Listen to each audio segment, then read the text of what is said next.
नाजरीन अस्सलाम वालेकुम। IND टुडे न्यूज़ में आपका खैर मकदम करते हैं। आइए देखते हैं ये तफसीलात। मोजमजाही मार्केट की तज़ीन नौ का काम तेजी के साथ जारी है।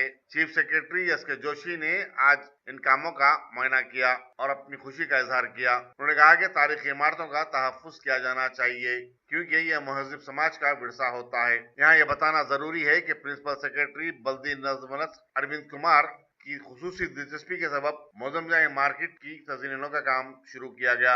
चीफ सेक्रेटरी ने उनके साथ मजीद ऐसी इमारतों के तहफ्फुज के अमूर पर भी तबादला ख्याल किया।